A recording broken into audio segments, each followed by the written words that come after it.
Boker Tov, buenos días y Shabbat Shalom, Shekalim para todos nuestros Talmidim y Haverim en cualquier lugar del mundo.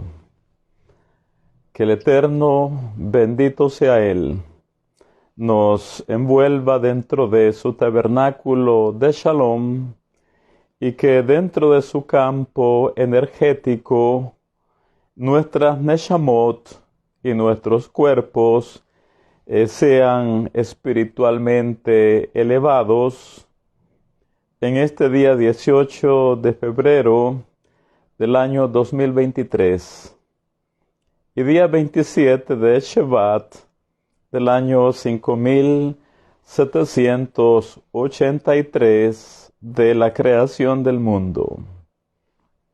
Así que nuevo Shabbat, Shalom, Shekalim para todos, al Kol Israel. Y bien, la parashá de la semana que estamos desarrollando es la número 18.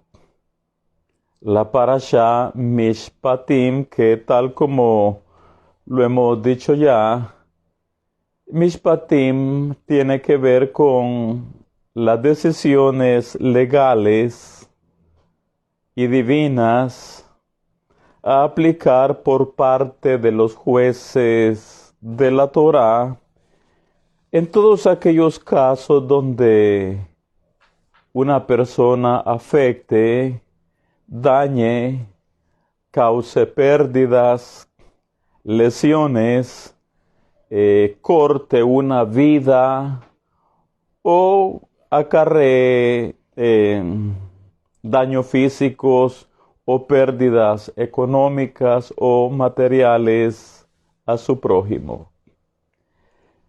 En estos casos, los shoftim, que son los jueces de la Torá, deben sancionar o establecer la penalidad al infractor que la Torá establece. La penalidad que el Eterno le dictó a Moshe, que aplica en determinados casos. Ahora, no está de más recordarles tres verdades esenciales. De hecho, de estas tres tomaremos base para desarrollar toda la sesión de Torah de esta mañana. Así que no está de más que recordemos tres áreas esenciales que son prácticas a nuestros días y que por supuesto nos van a ayudar para comprender mejor el texto literal de nuestra parashá de la semana.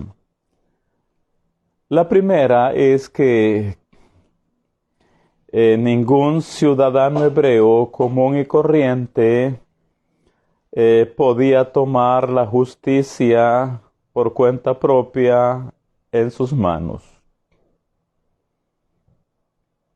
Lo reitero, ningún ciudadano hebreo común y corriente podía tomar la justicia en sus manos por cuenta propia, como a veces erróneamente se cree.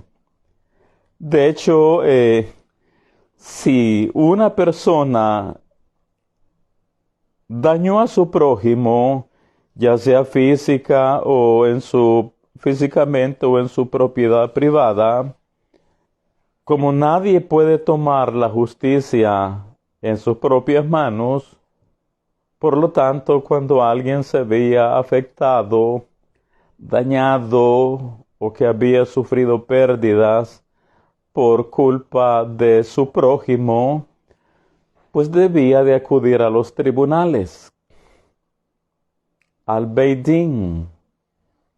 Debía de acudir a las instancias judiciales y establecer allí su demanda legal.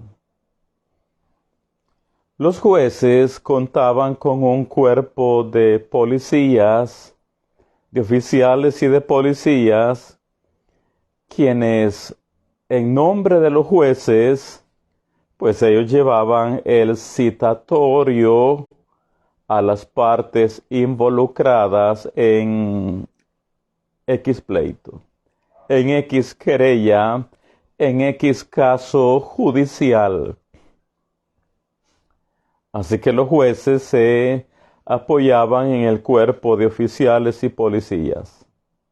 Estos llevaban el citatorio o podían ir a traer de una vez a sus casas a las partes involucradas.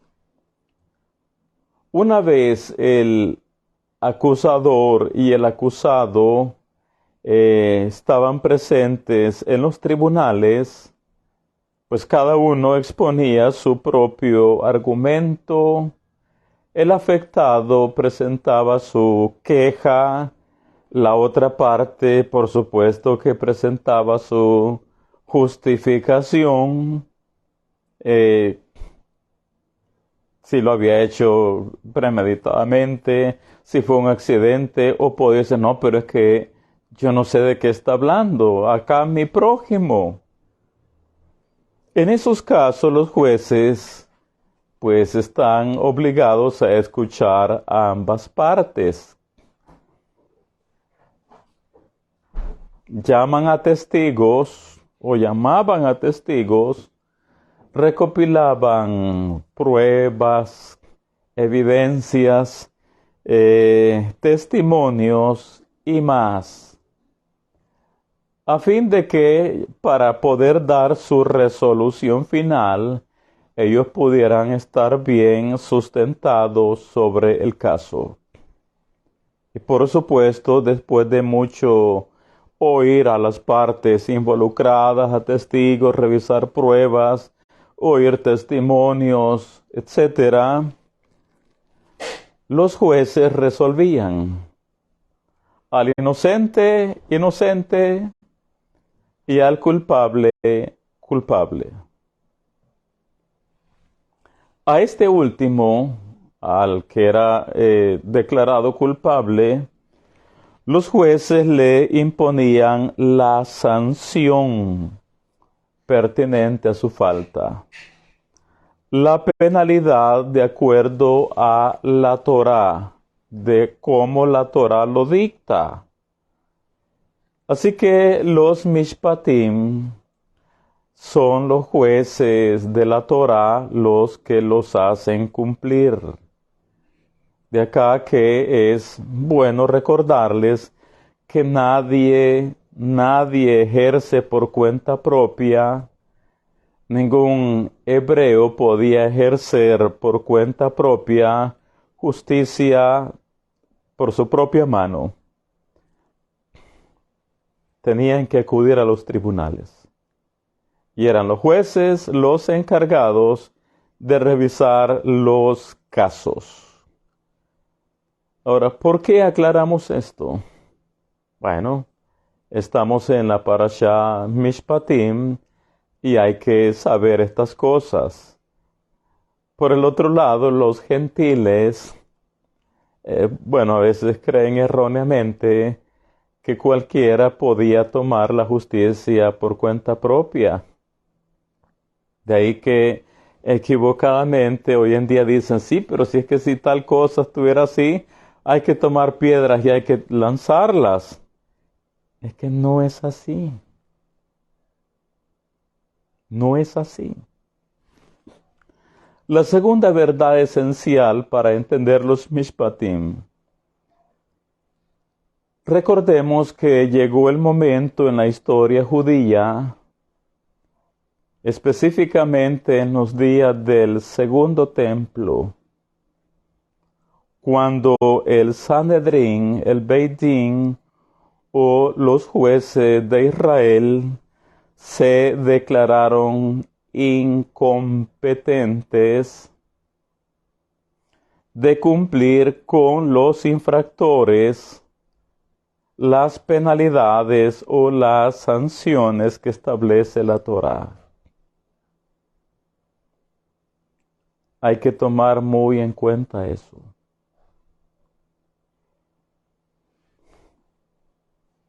Llegó un momento en la historia judía en que los encargados de estas áreas legales o judiciales, el Beit Din, el tribunal, la cámara alta, las diferentes cámaras, se declararon incompetentes para cumplir con los infractores las penalidades que establece la Torá. Llegó un momento en que ellos dijeron, no, pero es que este asunto se nos salió de las manos. Esto es algo que nosotros los jueces dijeron, no podemos cumplir ya. Nos declaramos incompetentes. Pero como la Torá debe cumplirse, así que los jueces lo que hicieron fue remitir al cielo o dejar en manos del cielo el ejecutar las respectivas penalidades a los infractores. Eso es lo que ocurrió. En otras palabras, los jueces básicamente dijeron, Eterno, nosotros ya no podemos hacer más. Ahora hazlo tú. Hashem, es que no podemos hacer esto más. Se nos salió de nuestras manos todo esto. Es que hay tantos, pero tantos infractores dentro del pueblo que incluso merecen la pena de muerte y tendríamos que matar a un montón de gente. Y dijeron, Hashem, estos casos judiciales, nosotros a partir de ahora nos abstenemos de ellos y los remitimos al tribunal del cielo. Así que aplica tú con tu corte la justicia de la Torá como tú lo has establecido, porque nosotros ya no podemos hacer nada al respecto. Y es ahí donde nos dicen nuestros sabios, los sabios de la Torá,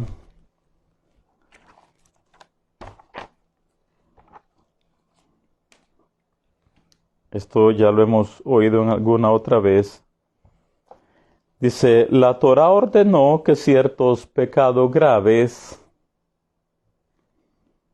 merezcan pena de muerte realizada por el tribunal rabínico, el Beit Din, el Sanedrín, para que con su muerte paguen aquí en la tierra, y de esta manera suban limpios al mundo venidero. Porque la pena de muerte expía el pecado de la persona. Ahora, la expiación no significa que no deba de resarcir el daño. El perdón no significa que no deba de restituir.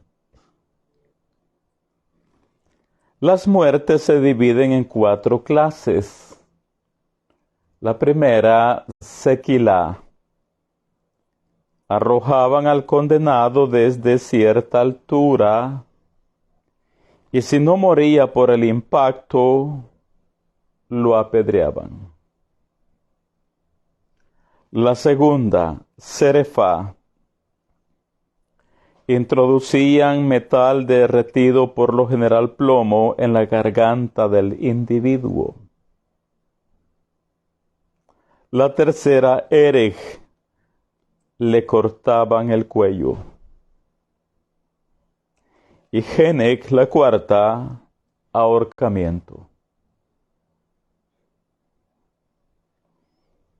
No cabe duda que estos castigos eran muy dolorosos y severos. Y aunque no se realizaron muchas veces, la idea divina era que pagaran aquí y limpiaran su alma.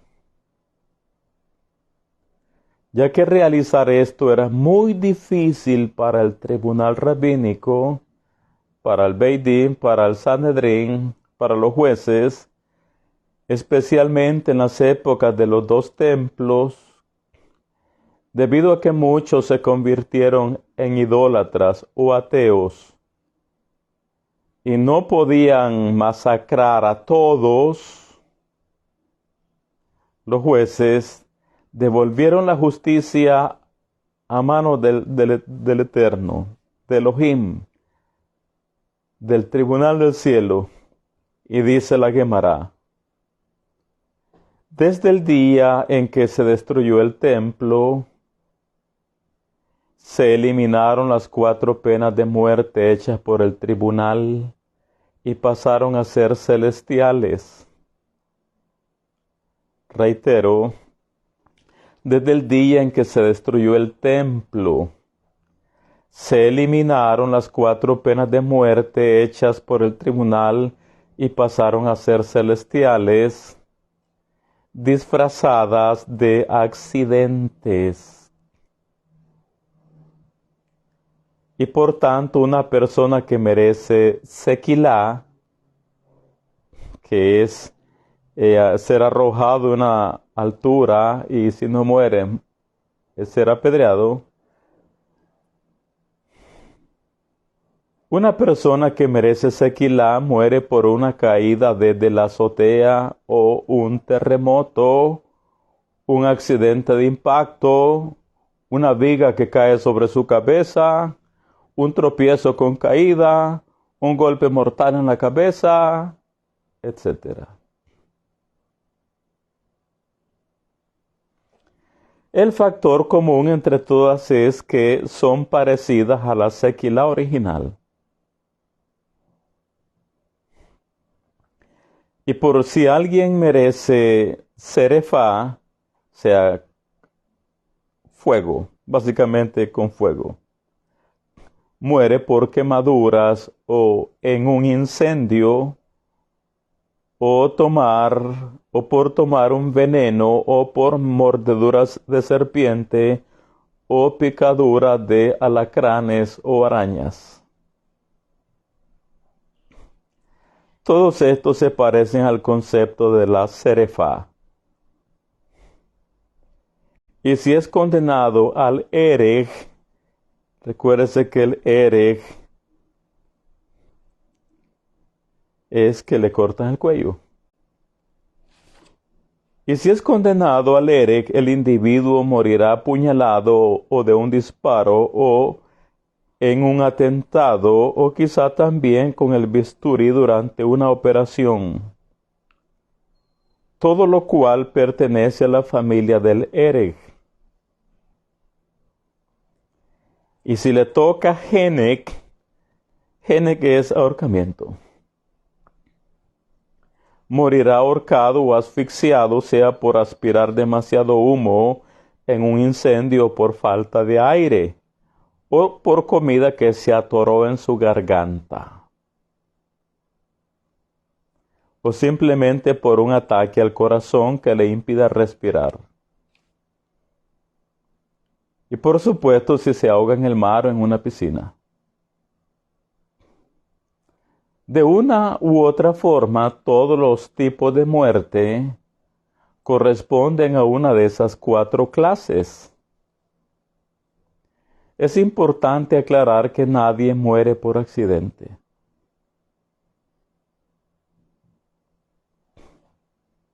Sino que todos mueren porque llegó su hora.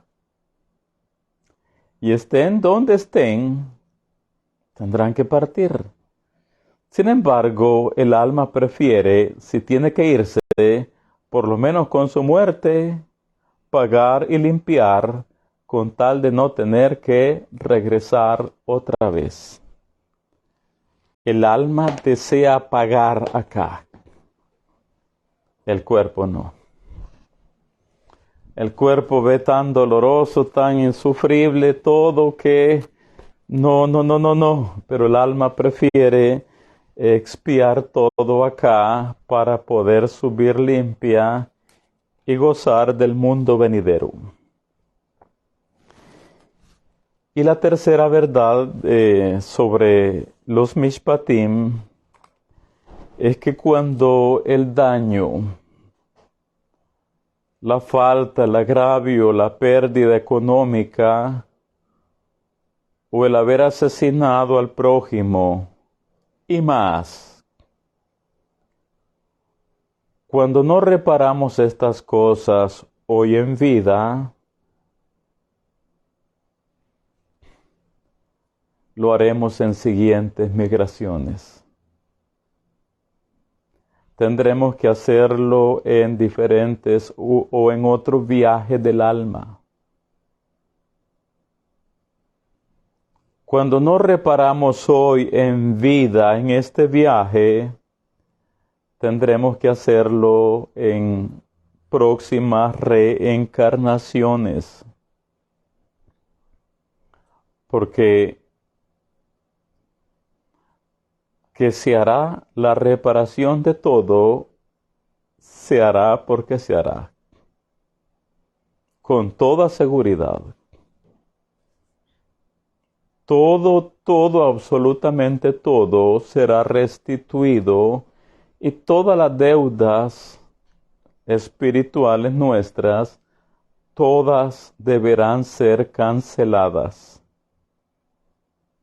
No podremos entrar al Olam Haba, al mundo venidero, al deleite pleno y eterno, con facturas espirituales pendientes. Por lo tanto, y lo decíamos en la clase anterior, el alma durante 6,000 años estará bajando y volviendo a subir, descendiendo a tomar un nuevo cuerpo y volviendo a subir, descendiendo y reencarnando, desencarnando y volviendo a subir, bajando en una nueva migración, etc. De manera que las migraciones del alma son, como lo sabemos, un acto de bondad del Eterno. Las reencarnaciones del alma son un acto de bondad del Eterno. Son para la eliminación, para que podamos eliminar, o son el proceso de las almas para eliminar las barreras que hemos creado entre el Eterno y nosotros. Eso representa las migraciones del alma o las reencarnaciones. Son el proceso de las almas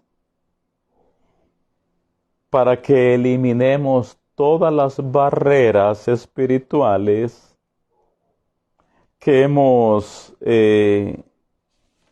hecho división entre Akadosh Baruj Hu y nosotros.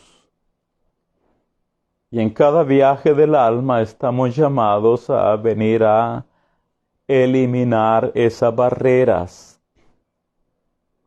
para ir acercándonos cada vez más a Hashem, nuestra fuente de vida, la fuente de luz y del deleite eternos. Así que cada migración del alma es para que vengamos y entremos siempre en ese proceso para que eliminemos lo que debamos de eliminar de nuestras almas. Así que el que hoy estemos en este nuevo viaje, por supuesto que tenemos la misión de eliminar barreras, obstáculos áreas de oscuridad, hacer reparaciones para poder acercarnos un poco más y más y más a Akadosh Baruj Hu, nuestro Abacadosh. Así que las reencarnaciones son el proceso de purificación, limpieza y ascensión del alma. Son, como lo acabo de decir, son el pago de facturas espirituales que tenemos pendientes. Y una vez estas facturas sean canceladas, el alma es elevada y es reconectada con la luz divina, y el deleite, la alegría, la satisfacción no tiene cuantificación. Habrá entrado al regocijo eterno. Habrá completado ya la misión. Por supuesto que para hacer tikkun hay diferentes maneras. No es la única. No es nada más por medio de reencarnaciones. En algunos casos el Eterno acepta solamente nuestra teshuvah. En algunos casos, en otros no. En algunos casos la teshuvah es suficiente para el Eterno. En otros casos no. En algunos casos, hoy mismo recibimos el pago de nuestras malas acciones. Ahora mismo.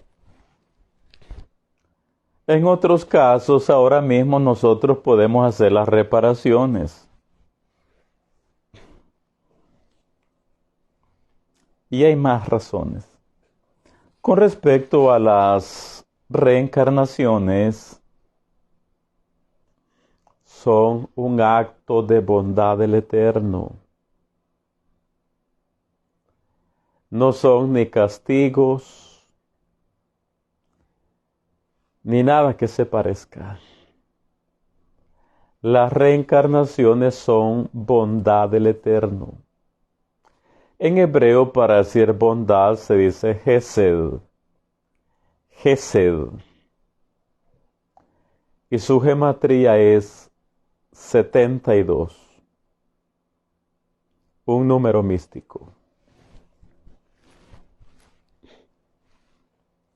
Coincidentemente, la palabra hebrea para reencarnación es Gilgul. Y su gematría es 72. Así que si Gesed, que significa bondad, su valor gemátrico es 72, y Gilgul, que es reencarnación, su valor gemátrico es 72, esto nos dice que la reencarnación es un acto de bondad del Eterno para el alma. Un acto de bondad del Eterno para el alma. Quiero que vea aquí esta hoja. Ahí tenemos lo que estamos diciendo. Y si a esto le agregamos que el número 72 es un número místico, está relacionado con los secretos de Akadosh Baruj Hu. De hecho, hay un nombre del Creador del mundo que tiene 72 letras. El número 72 es tan místico que nos dice que en la bondad del Eterno ocurre esta área espiritualmente tan profunda de que el alma es enviada para ser vestida en un cuerpo nuevo en el mundo, en lo que conocemos como la reencarnación.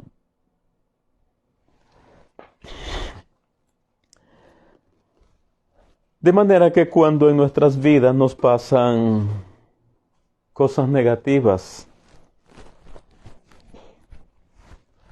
a pesar de que tan bien nos portemos.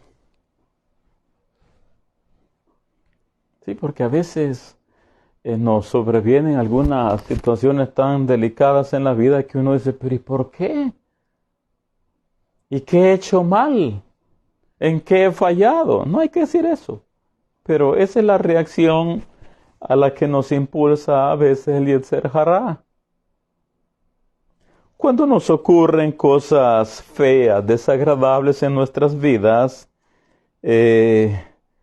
a pesar que creamos que no merecemos tales cosas, a pesar que creamos que, pero ¿y por qué a mí? Si yo trato de mantenerme en el camino de la Torá, si yo hago esto, hago aquello, y comenzamos a sacar la lista de lo que creemos que son méritos a nuestro favor. Si yo aquí, si yo allá, pero eterno, ¿pero por qué? ¿Qué mal he hecho? ¿En qué he fallado? No hay que decir eso. Pero lo cierto es que si creemos que nos sobrevienen cosas malas, aún sin merecerlas, entre comillas, que nos pasan cosas que nos hacen sufrir, que nos provocan pérdidas, que nos quitan el apetito, que nos quitan el sueño. Mi consejo es, ante esas situaciones, calma. Calma. Y como dicen por ahí, cuente hasta 10. Respire profundo y inhale, mantenga el aire unos segundos en sus pulmones y exhale. Deje ir esa energía negativa que se ha acumulado en su interior. Vuelva a inhalar, mantenga ese aire en sus pulmones y exhale esa energía negativa. Calma, pues pudiera ser que hayan cosas que creamos que no merecemos que nos estén pasando. Que yo me porto pero tan bien y no sé por qué me pasan a mí esas cosas. Aún así, calma, pues pudiera ser que con tales cosas nuestras almas estén siendo expiadas y purificadas de errores de viajes del alma pasados. Pudiera ser que con ello nuestra alma esté siendo expiada de fallas de reencarnaciones anteriores. Así que a la base de todo esto, abramos nuestra parashá de la semana y leamos sin detenernos mucho en los versículos que leeré. Abrimos en el capítulo 21, Sefer Shemot, versículo del 12 al 22. Leemos de corrido esa parte. Shemot 21, versículo del 12 al 22.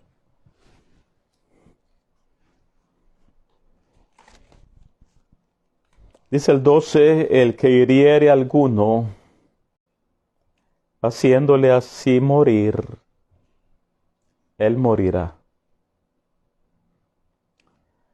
Mas el que no pretendía herirlo,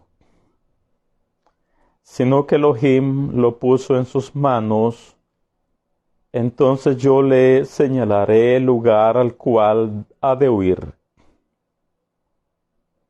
Pero si alguno se ensoberbeciere contra su prójimo, y lo matare con alevosía, de mi altar lo quitarás para que muera.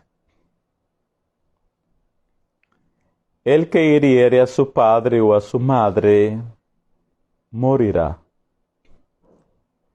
Asimismo, el que robare una persona y la vendiere, o si fuere hallada en sus manos, morirá. Igualmente el que maldijere a su padre o a su madre, morirá.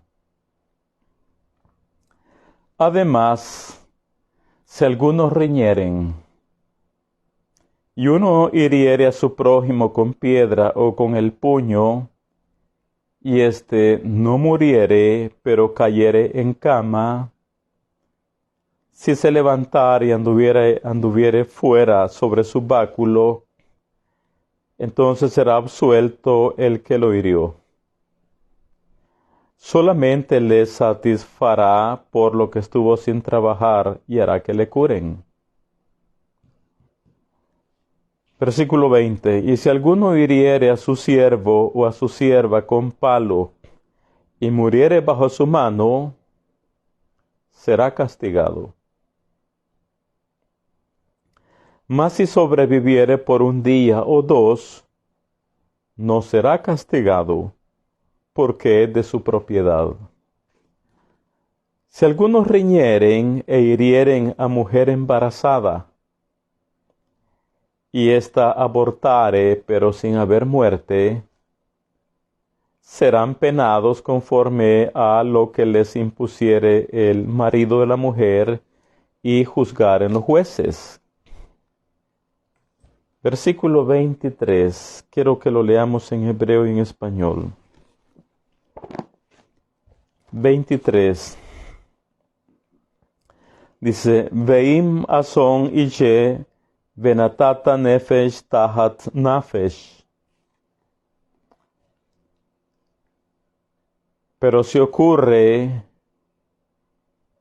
a ella una desgracia Pero si ocurre a ella una desgracia, se dará vida por vida. En hebreo dice, Veim ason ije venatata nefesh tahat nafesh. Pero si ocurre a ella una desgracia, se dará vida por vida. Vida por vida. En las leyes de la Torá, el asesinato premeditado, el asesinato cometido con alevosía, es castigado con la pena capital.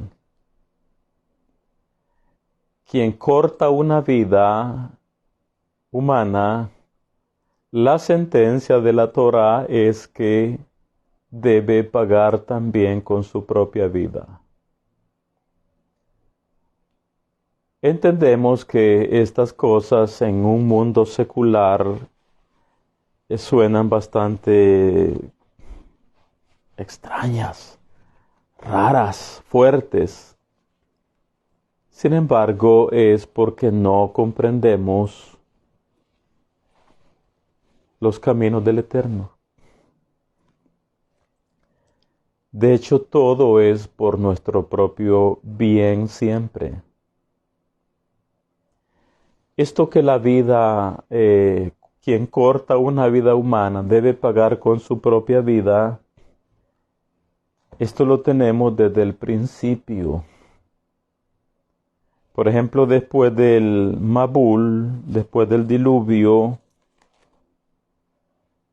cuando Noah salió con su gente y los animales del arca, ahí es donde el Creador del mundo estableció este aspecto. Dice en Bereshit, libro de Génesis 9:6, el que derramare sangre de hombre, por el hombre su sangre será derramada. Porque a imagen de Elohim es hecho el hombre. Esto, por supuesto, y tomando como base lo que ya dijimos, nadie va a tomar la justicia por cuenta propia. Esto es algo que los jueces de la Torá deben determinar y aplicar. El que derramare sangre del hombre, por el hombre su sangre será derramada. porque imagen de Elohim es hecho el hombre. Ahora, el que el asesino deba pagar con su vida, esto tiene una serie de explicaciones dentro del mundo espiritual. Ya lo dije que en el mundo físico y en un mundo gentilizado y sin la conciencia de la Torá, escuchar de que el asesino debe pagar con su vida suena tan pero tan fuerte que inmediatamente se levanta el enojo, la ira del corazón y las protestas y más. Sin embargo, cuando decimos que el asesino deba de pagar con su vida, esto se debe a razones espirituales, razones meramente espirituales, por el bien del alma del asesino y por el bien de toda la ciudad, colonia, pueblo o caserío donde ocurrió el asesinato. Es por el bien de todos. El Zohar HaKadosh nos dice, cuando alguien es asesinado y el asesino no es traído a la justicia por cualquier razón, el alma de la persona muerta permanece en esta esfera como una fuerza negativa e influye sobre la comunidad. ¿Qué significa eso? El alma del asesino, el alma del asesinado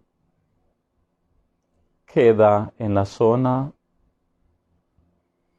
donde se mató su cuerpo.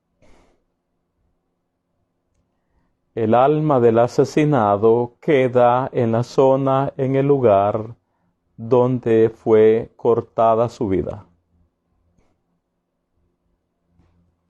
¿Y qué hace ahí el alma? ¿Por qué no se ha ido? ¿Por qué no es elevada?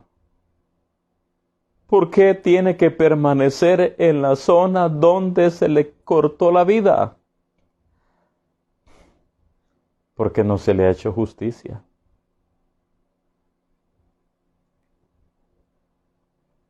Y mientras no se le hace justicia a esa vida, el alma que está presente en la esfera espiritual de esa zona o área donde se le cortó la vida, se vuelve una influencia espiritualmente negativa sobre todo ese entorno. A ese pueblo no le va bien. A esa ciudad no le va bien. A ese caserío no le va bien. A esa comunidad le atormentan males de diferentes maneras. ¿Y por qué razón? Porque el alma del asesinado, a quien no se le ha hecho justicia, permanece en la zona como una influencia negativa sobre el lugar. Si esto fuera conocido por todos, entonces nadie vería que el asesino pague con su vida. Es algo, ¿pero por qué? Sino que vería que es por el bien del alma del asesino y que es por el bien de toda la comunidad.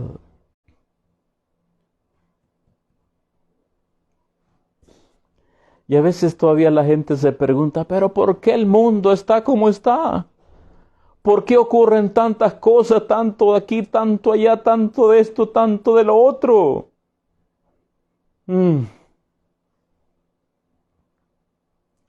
La respuesta está en cosas que han ocurrido en el mundo físico, negativamente hablando, y que ahora se han convertido en fuerzas espirituales negativas sobre nosotros mismos. Y la manera de cómo erradicar esas energías negativas que hacen daño a nuestros pueblos, nuestras comunidades, es haciendo lo que la Torah dice. Así que dice el Zohar, cuando alguien es asesinado y el asesino no es traído a la justicia por cualquier razón, el alma de la persona muerta permanece en esta esfera como una fuerza negativa e influye, por supuesto, negativamente sobre la comunidad. Influye negativamente sobre la comunidad. Así que, mis amigos, ciertamente hay pueblos, hay colonias, hay caseríos, hay lugares geográficos que son grandemente afectados por las almas, a quienes alguien hizo un gran daño a sus vidas, cortó sus vidas y esas almas quedaron en la esfera espiritual. Y ahora están ejerciendo cosas negativas sobre nosotros. Esto es bien conocido a veces hay lugares donde el asesinado, donde alguien fue asesinado, esos pueblos no prosperan. No salen del hoyo. Esto mismo ocurre en las prisiones, en las cárceles, en los penales, en las cárceles, en las prisiones. Personas que allí han sido asesinadas, que se les ha cortado la vida y no se les hizo justicia. Y el alma ha quedado en esos lugares, afligiendo, atormentando, haciendo sufrir a los que residen en esos lugares. Los asustan, los tocan, los meten en miedo, en temor, ven ruido, ven aquí, ven allá. Y a veces no tiene nada que ver con brujería, con hechicería, sino que es el alma de esa persona que está por ahí ejerciendo una influencia negativa.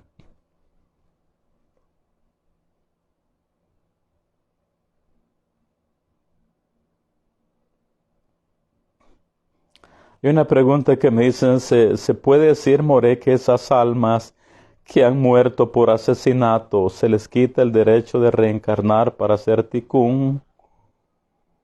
Gracias por su pregunta. Esa alma, tarde o temprano, siempre va a reencarnar. Siempre lo hará, mi amigo. Siempre lo hará, y mi hermano. De una o de otra manera, el Eterno le hará justicia a esa alma. Y las facturas que esa alma tiene pendientes, siempre tendrá la oportunidad de venir a reparar. De hecho, en ocasiones ocurre que esa alma que ha quedado en la zona, en la esfera espiritual del lugar donde se le quitó la vida, a veces el sufrimiento de sus habitantes hace que su pecado sea expiado y el alma quede liberada. O al asesino, como ya lo vimos, al asesino, por supuesto no hubo un tribunal rabínico, un Sanedrín, que cumpliera la exigencia de la Torá, pero el tribunal del cielo cumplió con el asesino la pena capital por accidente, con algún accidente. En ese sentido, el alma del muerto, del que había sido asesinado, es liberada. Pero mientras esa alma permanece como una influencia maligna sobre la comunidad. Hay lugares donde se dice, ¡ay, asustan! Es que ahí asustan. Reitero, a veces nada tiene que ver con el mundo de la oscuridad espiritual. A veces sí. Pero en ocasiones es el alma. O como antiguamente se decía, y ustedes recordarán estos dichos, alma en pena. No es tanto en pena, sino un alma que exige derecho, su derecho. Es un alma que exige que se le haga justicia.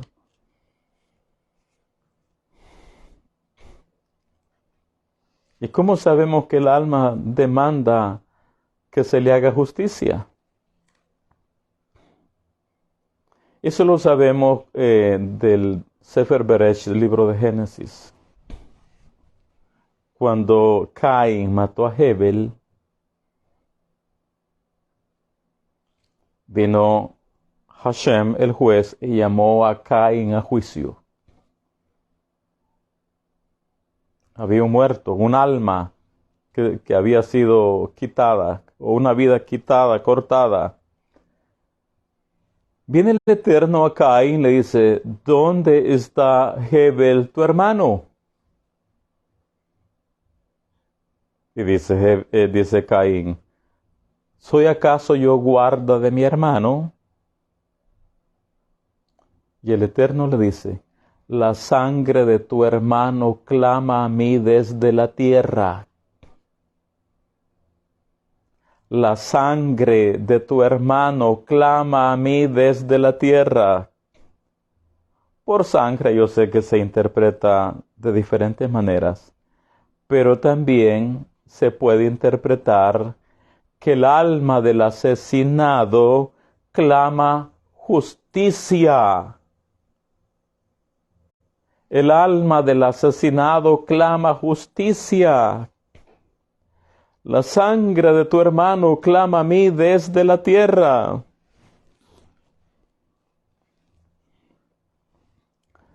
Cuando el asesino paga con su vida, ocurre algo bien bonito en el mundo espiritual. Cuando el asesino paga con su vida el crimen cometido, lo que ocurre es que se libera una enemistad entre dos almas. Se libera una enemistad entre dos almas. ¿Cuáles son esas dos almas? El alma del asesinado con el alma del asesino. Eso es lo que sucede. Dice el 21-23, Parashá Mishpatim, Sefer Shemot 23, mas si hubiere muerte, entonces pagará vida por vida. Mas si hubiere muerte, entonces pagará vida por vida. Nuestros cabalistas nos dicen al respecto.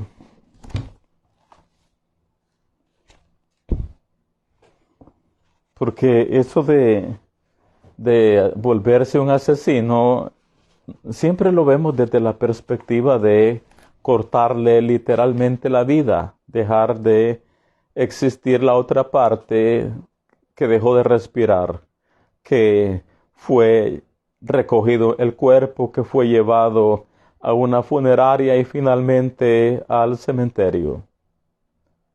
Pero un asesinato va más allá de todo esto. Por eso dicen los cabalistas, en un sentido más profundo, el asesinato no solo se refiere a matar a sangre fría. También cometemos asesinato cuando avergonzamos o humillamos a los demás de forma pública o privada. Ese es otro tipo de asesinato. Ese es otro tipo de crimen. Causando que la sangre corra a su rostro por vergüenza. Los cabalistas nos dicen que podemos matar a alguien físicamente o matarlo emocional y espiritualmente. Podemos asesinar el cuerpo de una persona y también podemos asesinar el carácter de una persona. Otro tipo de asesinato. Leo de nuevo estas líneas. En un sentido más profundo, el asesinato no solo se refiere a matar a sangre fría.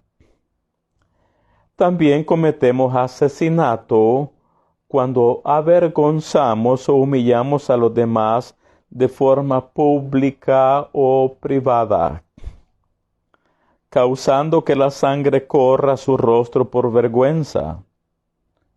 Los cabalistas nos dicen que podemos matar a alguien físicamente o matarlo emocional y espiritualmente. Podemos asesinar el cuerpo de una persona y también podemos asesinar el carácter de una persona. Ahora, también hay otra forma de cómo se suele quitar la vida al prójimo. Por intermediarios.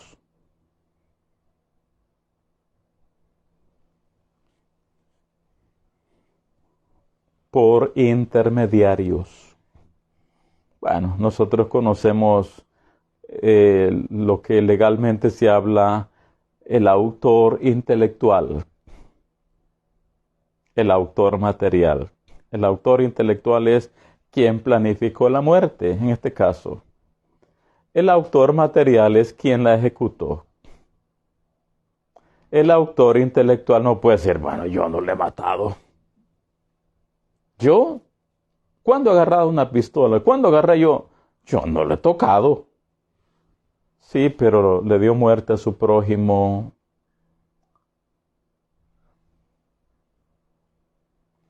Con un intermediario. Otra es que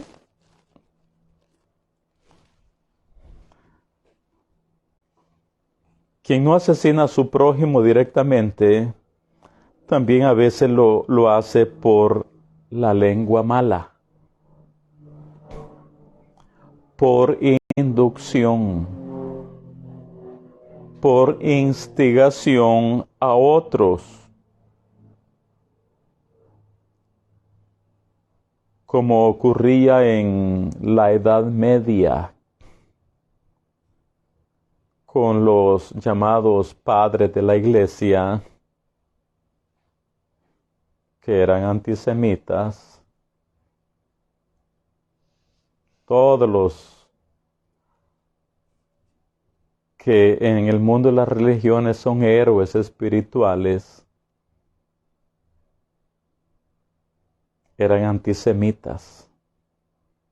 Y en sus discursos religiosos arengaban a las multitudes con unos discursos espirituales incendiarios que provocaban en su audiencia la ira y el enojo contra los judíos.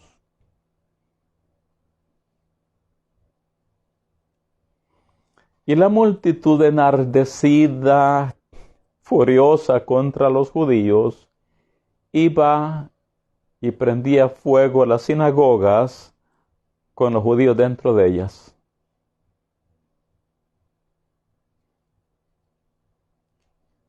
Y mientras la sinagoga ardía en fuego y los judíos se quemaban por dentro, las multitudes alrededor de la sinagoga levantaban sus manos y decían: Te alabamos, Cristo.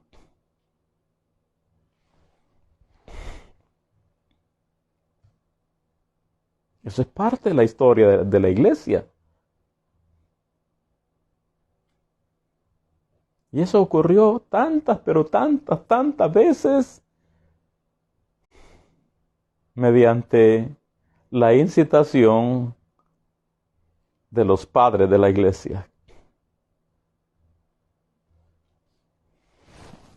Así que quien,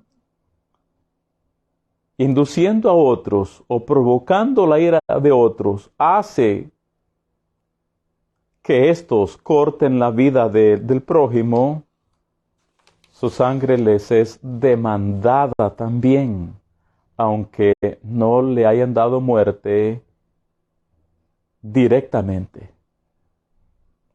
Pero han sido los culpables del derramamiento de la sangre de esa vida, y por lo tanto la vida se les demanda.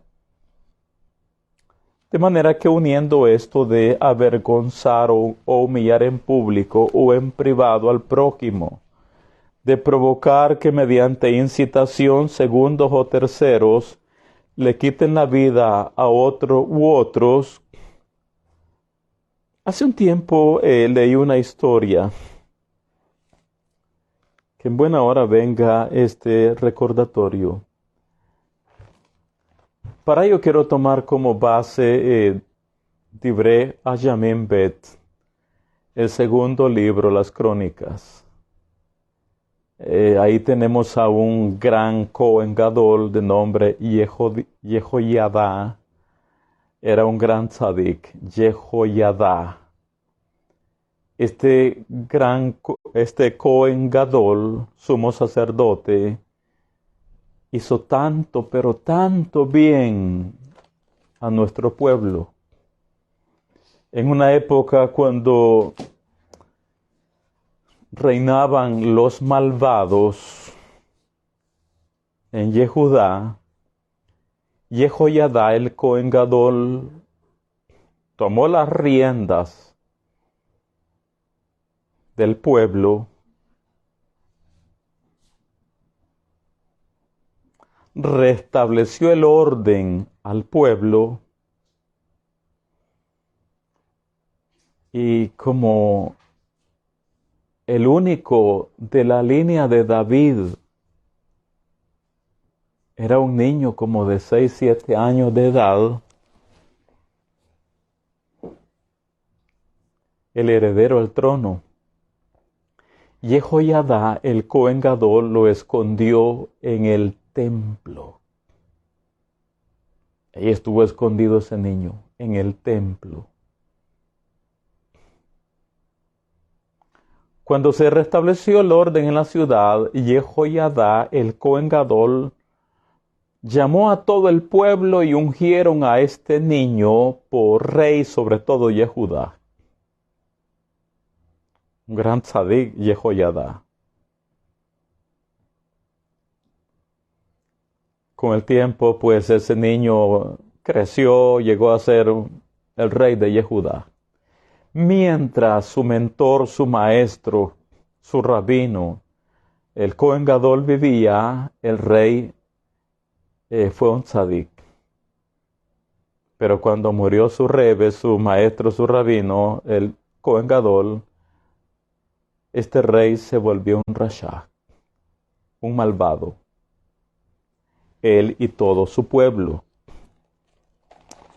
Ante esto dice en el segundo libro de las Crónicas, Divrei Hayamim Bet,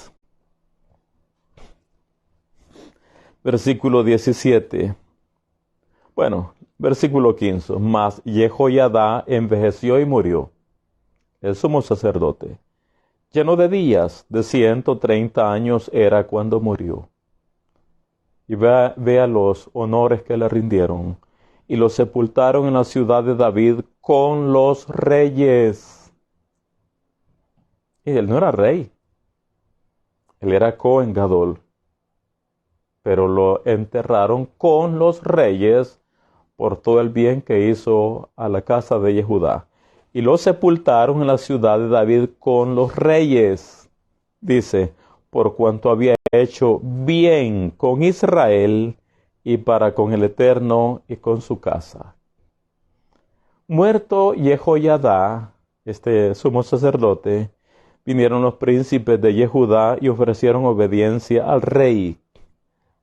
Y el rey los oyó. Y desampararon la casa del Eterno, el Elohim de sus padres, y sirvieron a los símbolos de Asherá y a las imágenes esculpidas. Entonces la ira de Elohim vino sobre Judá y Jerusalén por este su pecado. Y les envió profetas para que los volviesen al Eterno, los cuales les amonestaron, mas ellos no los escucharon. Y ahora viene un Naví, un profeta, y a la vez es Cohen. Es profeta y es sacerdote. Y por cierto, hijo del Cohen Gadol fallecido. Dice el 20, entonces el espíritu Elohim vino sobre Zeharia, hijo del Cohen Jehoiada. Wow, qué honor el del Cohen Gadol, que ya murió. Su hijo es Cohen y a la vez es un Naví. Es un sacerdote su hijo y a la vez es un profeta.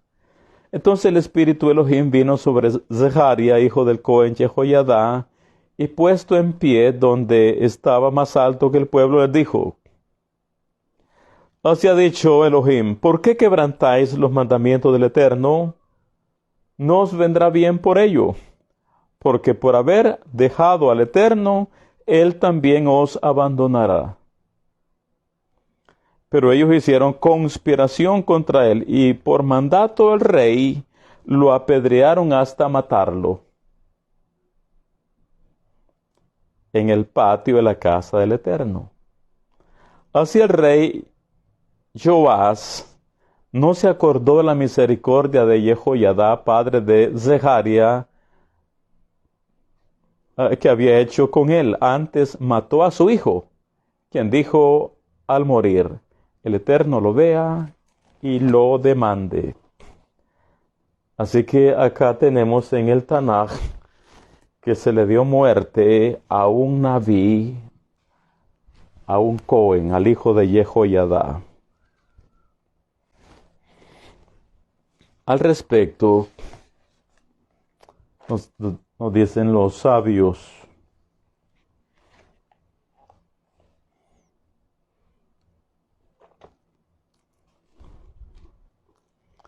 dicen los sabios, en el libro Ta'ane Haminakim, página 530, del cual fue testigo el gran rabino Baal Shem Tov. Este Baal Shem Tov es un gran tzadik de antaño, que incluso libros de rezos que ocupamos en Pesach, Shavuot, Sukkot, Yom Kippur y más, son la versión de él en ocasiones. Así que en el libro Ta'amen Aminagim, página 530, del cual fue testigo el gran rabino Baal Shem Tov, relata que en Askenaz, Alemania, vivió un sabio muy grande de la Torá, que en pleno apogeo rabínico aclaró a sus colegas rabinos. Le dijo a sus colegas, a los rabinos, dijo, y entre ellos estaba el Baal Shem Tov, dijo que su muerte sería muy cruel en manos de asesinos. Imagínense un rabino diciéndole a sus colegas esto. Era un gran sabio, un gran rabino, pero eso le dijo a sus colegas, que su muerte sería muy cruel en manos de asesinos. Cuando el Baal Shem Tov le preguntó por qué y cómo lo sabía, este rabino que está informando que morirá dolorosamente, contestó, le dijo a sus colegas: soy la reencarnación del jefe del Sanedrín de la época del primer templo. Yo fui quien humilló al profeta Zeharia, el que estamos leyendo en Crónicas. Yo fui quien humilló al profeta Zeharia, bofeteándolo y diciéndole ante todos los presentes: ignorante. ¿Quién te dio permiso para profetizar? Entonces la gente que estaba alrededor se lanzó sobre él. Lo lincharon y así lo mataron, y les dice: por mi culpa. Desde entonces reencarné muchas veces. Y cada vez fallecí por medio de un linchamiento en manos de delincuentes, para reparar así lo que causé al profeta Zeharia.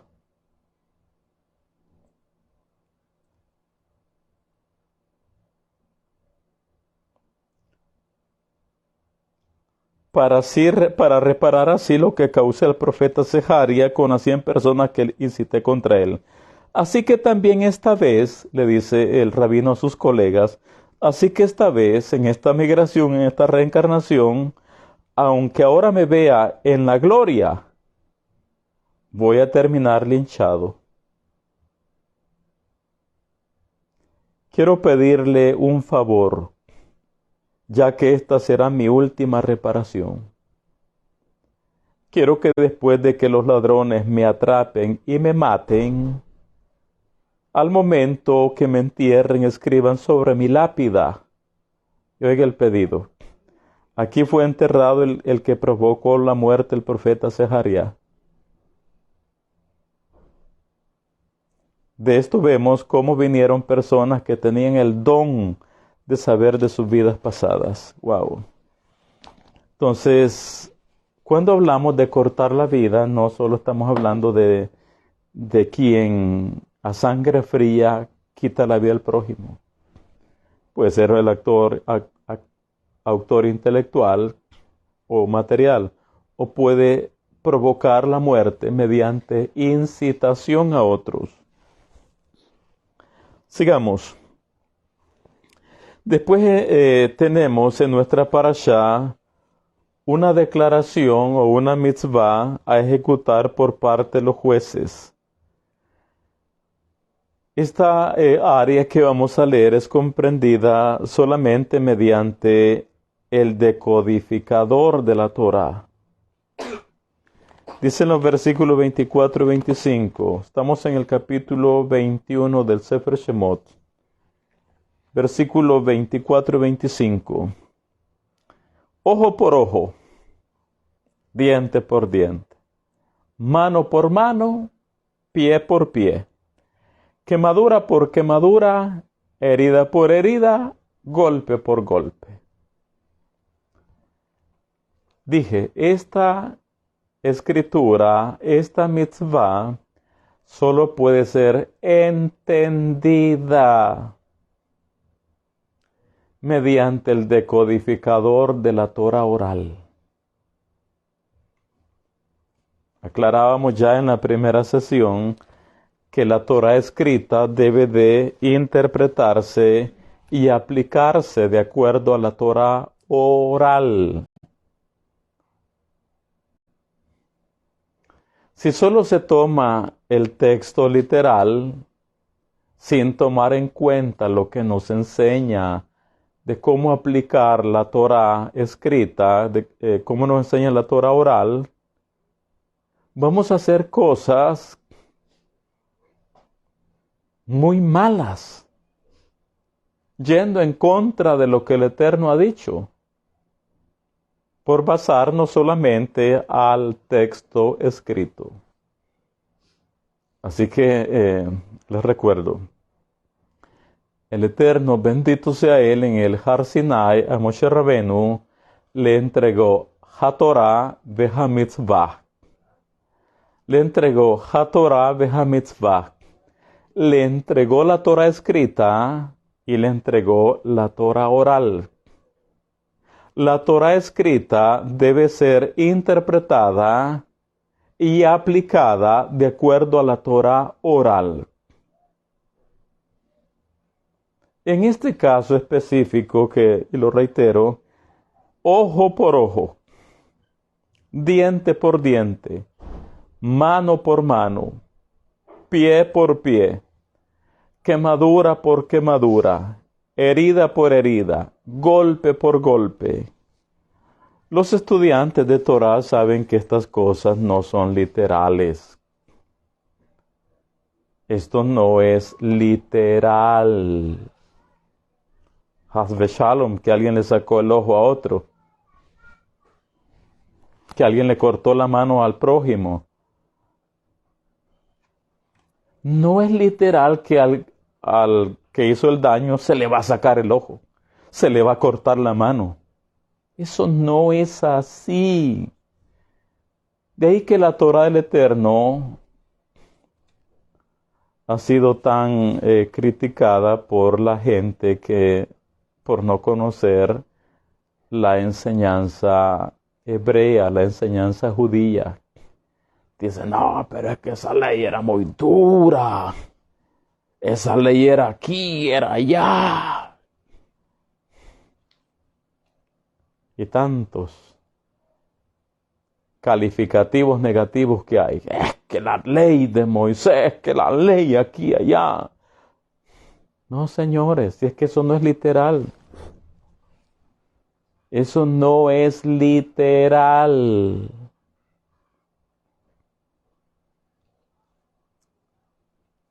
Entonces, ¿qué es lo que significa eso de ojo por ojo, diente por diente, mano por mano, pie por pie, quemadura por quemadura, golpe por golpe?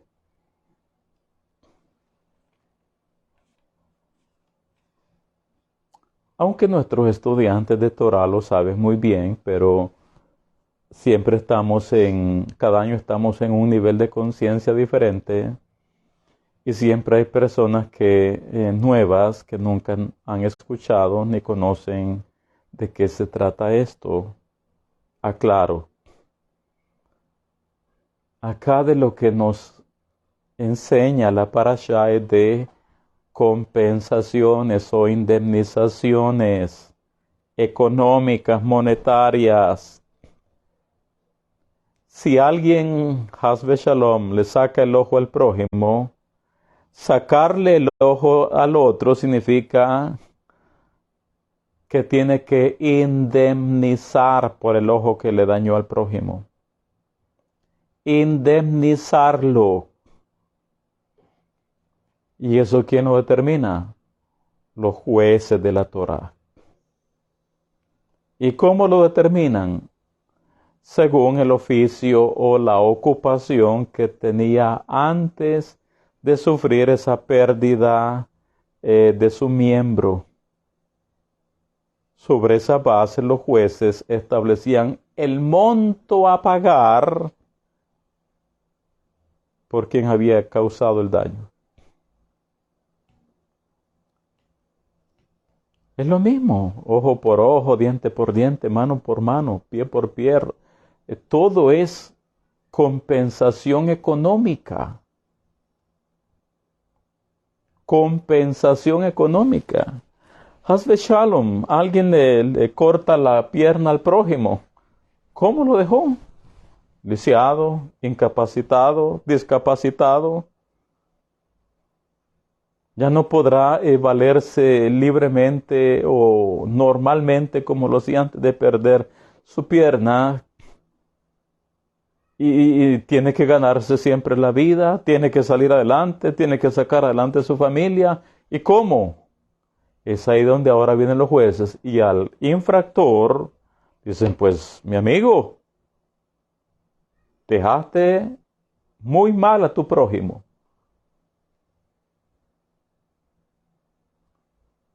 Lo has dejado muy mal para el resto de su vida. Así que ahora los jueces le establecen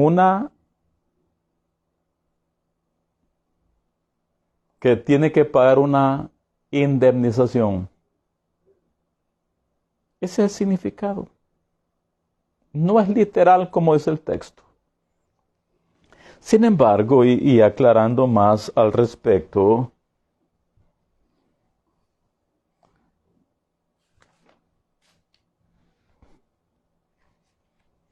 nos dicen los sabios,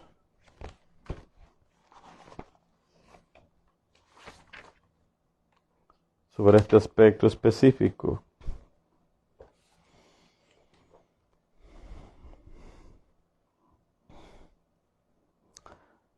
Hablando siempre de reencarnaciones, la mayoría de las personas regresan, vuelven a migrar, a reencarnar, para enfrentar los errores que cometieron y para darles la oportunidad de no caer esta vez. Sin embargo, cuando un niño nace con un defecto o sufre un accidente a edad muy temprana, incapacitándole en determinado porcentaje, no es un hecho de mala suerte, ni mucho menos de injusticia divina, sino que es claramente una cuenta pendiente de la vida pasada. Por ejemplo, una persona que dejó ciega a otra, o mediante un acto bárbaro la dejó sorda, etc., es posible que esta vez tenga que regresar sin el miembro que dañó en su compañero en la vida pasada. O quizá padezca un problema físico de salud en ese miembro. Como dijo la Torá, ojo por ojo, mano por mano, pie por pie. Y aclararon nuestros sabios que no se refiere literalmente que a quien quitó un ojo se lo quitemos también, sino que le cobraremos el daño y compensaremos al dañado. Preguntan los comentaristas del Sod. Entonces, ¿por qué la Torá dijo ojo por ojo y no dijo dinero por ojo? Y responden que ojo por ojo es en caso de que no pague el agresor en esta vida.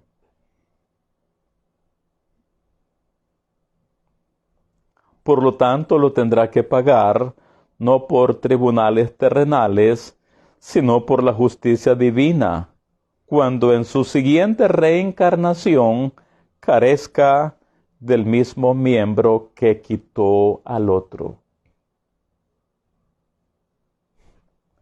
De tal forma pagará y limpiará su mala acción.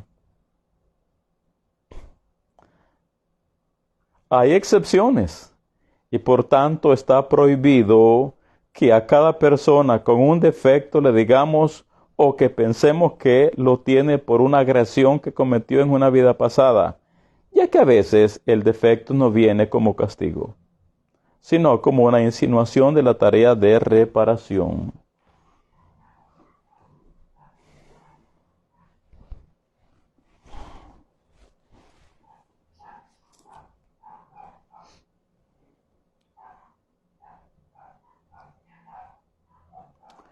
Dice una pregunta, More Shabbat Shalom, ¿y cómo queda el que se ahorca solo?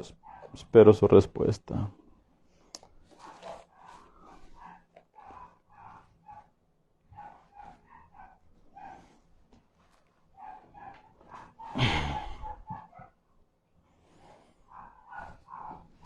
Hemos aclarado en otras sesiones que quien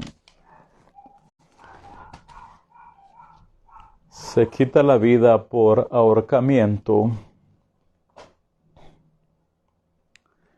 es porque de seguro se vio en un momento tan difícil en su vida que creyó que de esa no iba a salir. Y creyó que haciendo eso terminaba con todos sus problemas.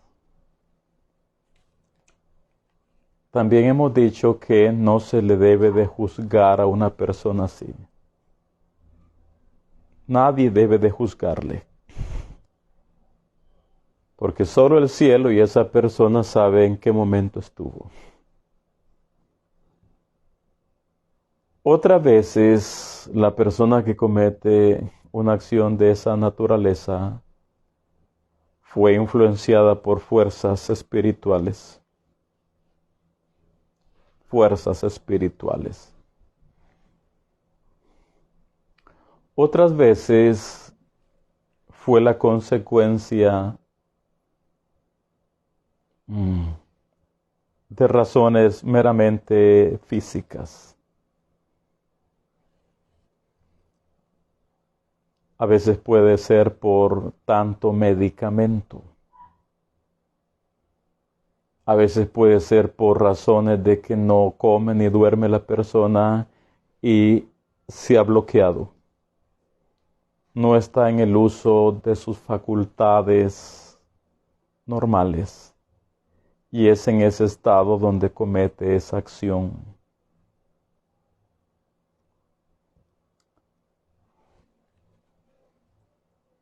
¿Cómo va a reparar eso una persona que se quita la vida por ahorcamiento?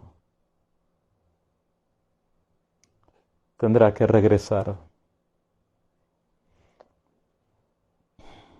Vuelve a reencarnar. Regresa y tiene que corregir ese error.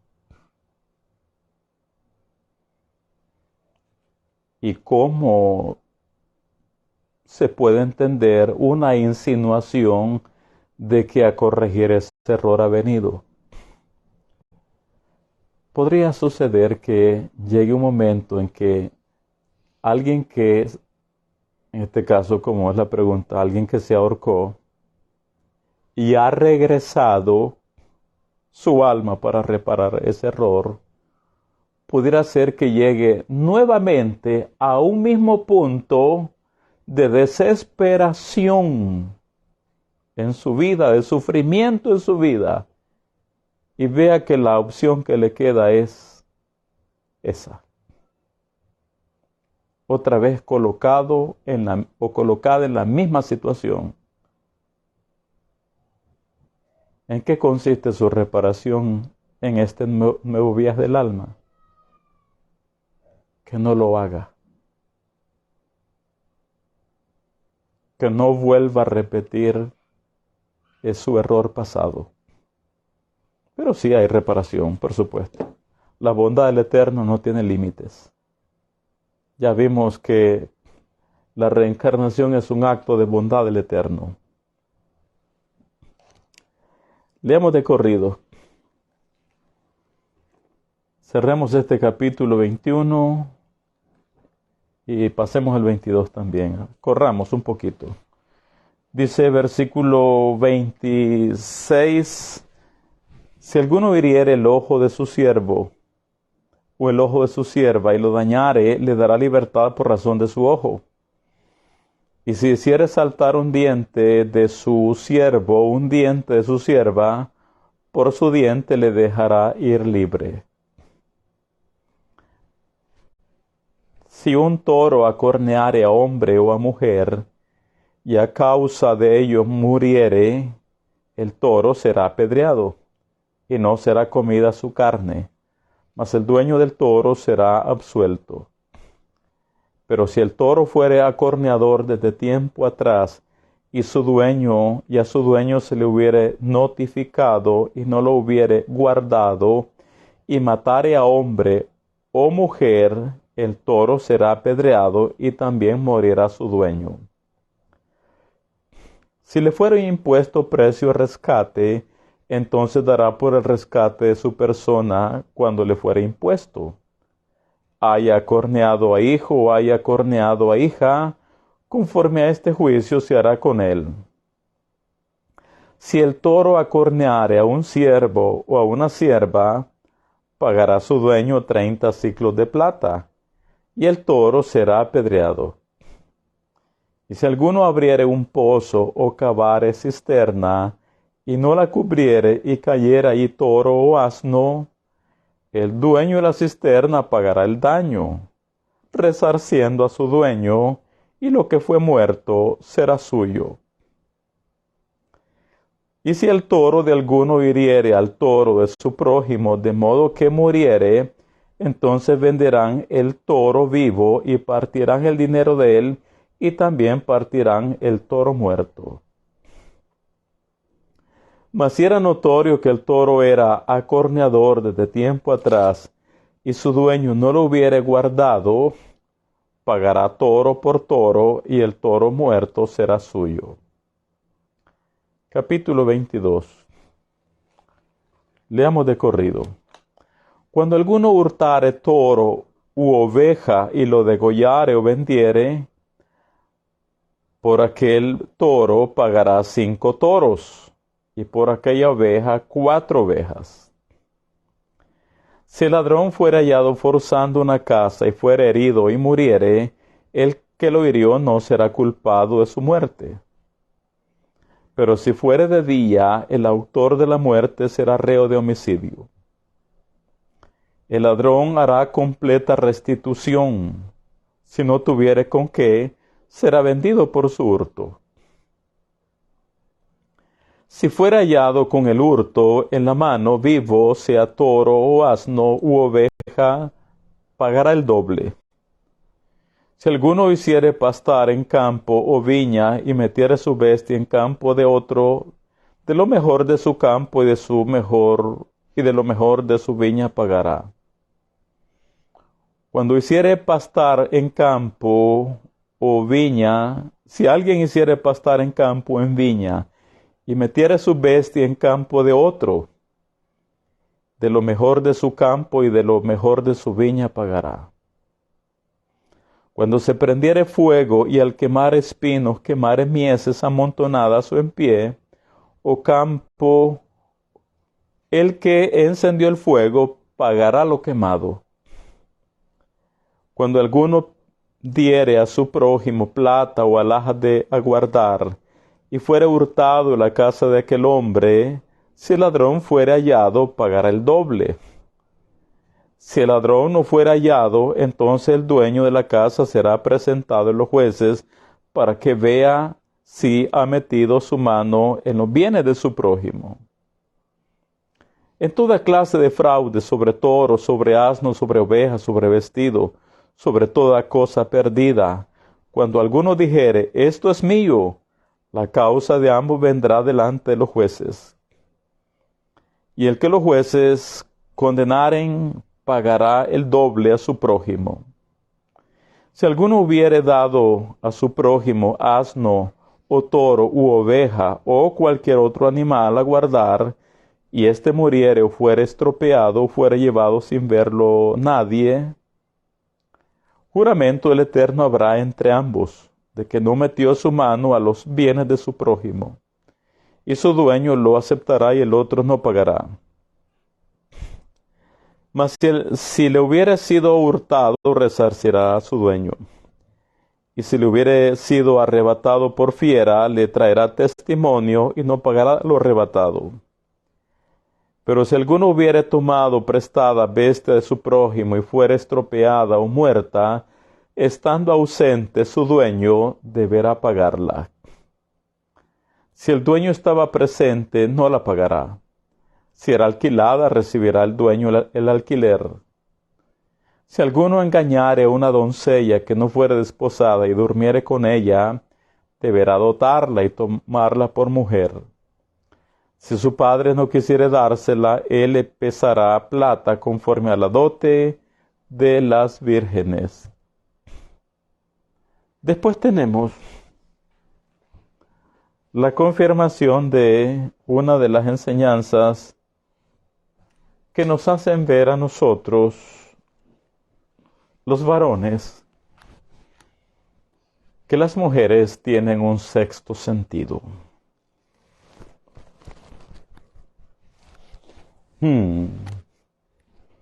Las mujeres tienen un sexto sentido.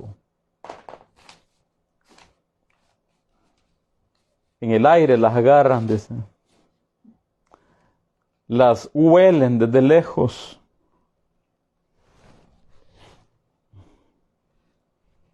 Las mujeres tienen una percepción espiritual mayor que los hombres. Las mujeres tienen una percepción espiritual mayor que los hombres.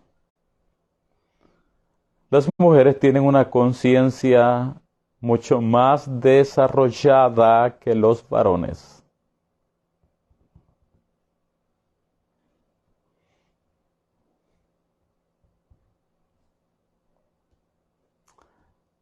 Solo oprimo un botón. Hay muchos, pero solo oprimo uno.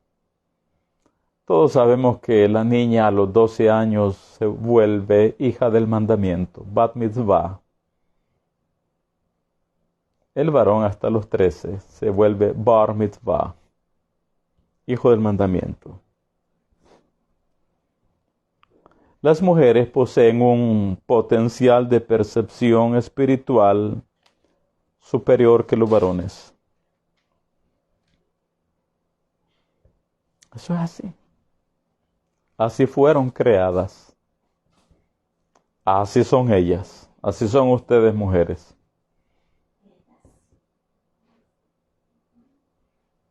Tema a ampliar en la Parashat Tazria, Bezrat Hashem.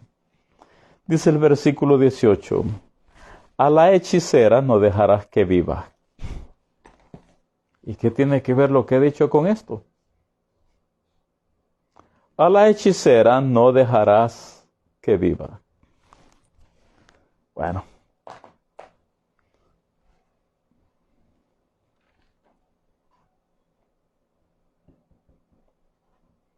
Las mujeres son más dadas a la hechicería que los hombres.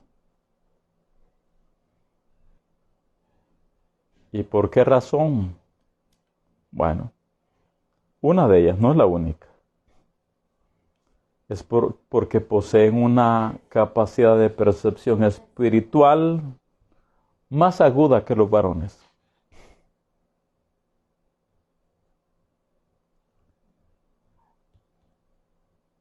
Precisamente por ese potencial de la mujer, ese potencial espiritual, la mujer tiene que estar sumisa, bajo una cobertura masculina. Bajo una cobertura masculina. Cuando la mujer está bajo una cobertura masculina, ella está protegida de ser fácilmente engañada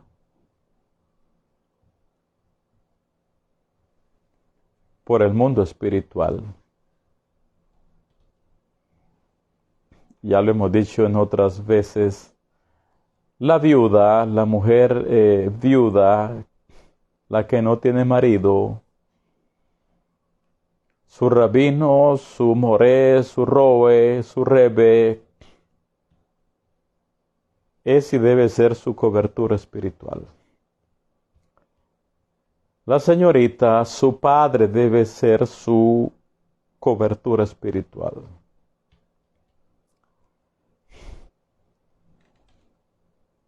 Así que es un potencial muy grande que tienen las mujeres. Lo ampliaremos en su momento. Pero hay también otra razón del por qué las mujeres son más dadas que los hombres a la hechicería. Más allá de que tienen una capacidad de percepción espiritual superior a los hombres. Hay también otra razón del por qué las mujeres son más dadas a la hechicería que los hombres. Y esto ya no es un cumplido para las mujeres, sino que dice algo negativo de ellas. El Zohar nos va a dar la respuesta del por qué las mujeres son más dadas a la hechicería que los hombres. Dice el Zohar, Rabbi Yosef preguntó, ¿por qué muchas especies de magia y adivinación se encuentran solamente en las mujeres? Rabbi Itzhak respondió, así he aprendido que cuando la serpiente, la Nahash, del Gan Edén tuvo relación con Java, inyectó impureza en ella, pero no en su esposo. Rabbi Yosef se dirigió entonces a Rabbi Itzhak y lo besó, diciendo, mucho tiempo he preguntado eso mismo, pero hasta ahora no había recibido una respuesta real. Entonces, ¿por qué es que las mujeres son más dadas a la hechicería que los hombres? Rabbi Yosef preguntó, ¿por qué muchas especies de magia y adivinación se encuentran solamente en las mujeres? Rabbi Itzhak respondió, así he aprendido que cuando la serpiente tuvo relación con Java, inyectó su impureza en ella, pero no en su esposo. Rabbi Yosef se dirigió entonces a Rabbi Itzhak y lo besó diciendo, mucho tiempo he preguntado eso mismo, pero hasta ahora no había recibido una respuesta real. ¿Cuál es la respuesta? Que sobre la mujer, la Nahash, la serpiente, el ángel del mal en el Gan Edén, sobre ella inyectó su ponzoña, su veneno, no en el hombre. Y por eso es que la mujer es más dada a la brujería que los hombres. Los Pirkei Avot también nos dicen, cuantas más mujeres, más hechicería. Cuanta más mujeres, más hechicería. Y nos dicen los sabios de los Pirkei Avot, la naturaleza femenina se inclina fuertemente hacia la hechicería. Ya vimos por qué. Por lo que ocurrió en el Gan Edén. Y como el deseo más ardiente de una mujer es conseguir el amor de su esposo, tratará por todos los medios de conservarlo o arrebatárselo a la aborrecida rival, recurriendo a filtros y a conjuros. Por esta razón dice Hillel, cuantas más mujeres, más hechicería. ¿Qué es lo que nos dice? La naturaleza femenina se inclina fuertemente hacia la hechicería. Y como el deseo más ardiente de una mujer es conseguir el amor de su esposo, tratará por todos los medios de conservarlo, de arrebatárselo a la aborrecida rival, recurriendo a filtros o a conjuros. Por esta razón dice Hillel, cuantas más mujeres, más hechicerías.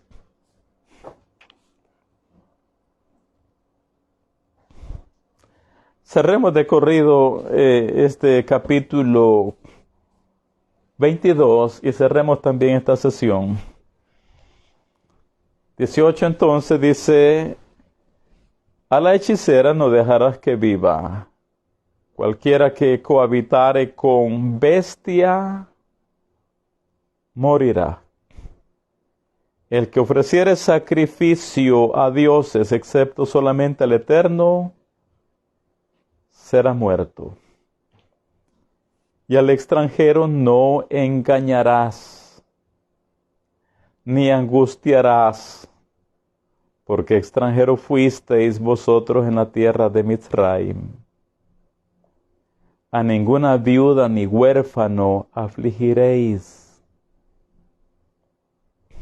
Porque si tú llegas a afligirles, y ellos clamaren a mí, ciertamente oiré yo su clamor. Y mi furor se encenderá y os mataré a espada. Y vuestras mujeres serán viudas y huérfanos vuestros hijos. Cuando prestares dinero a uno de mi pueblo, al pobre que está contigo, no te portarás con él como logrero, ni le impondrás usura.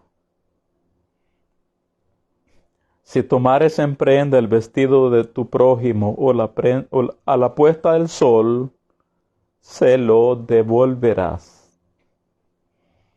Porque solo eso es su cubierta, es su vestido para cubrir su cuerpo. ¿En qué dormirá?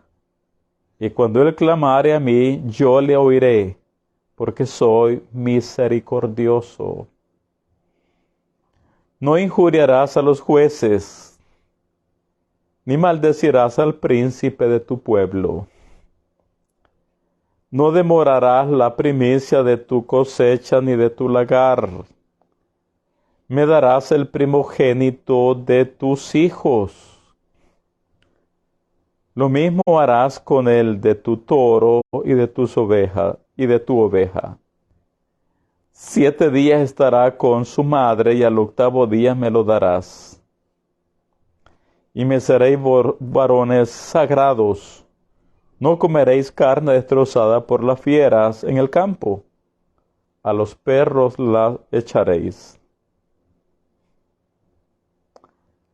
Y así cerramos este capítulo 22 y esta sesión de Torah de la Parashá Mishpatim, la número 18.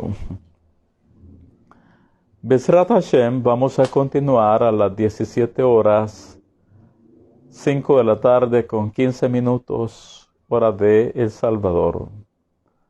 Así que en este Shabbat Shekalim, Shabbat Shalom para todos, Shabbat Shalom para cada mishpachá, Shabbat Shalom para nuestros talmidim y haverim.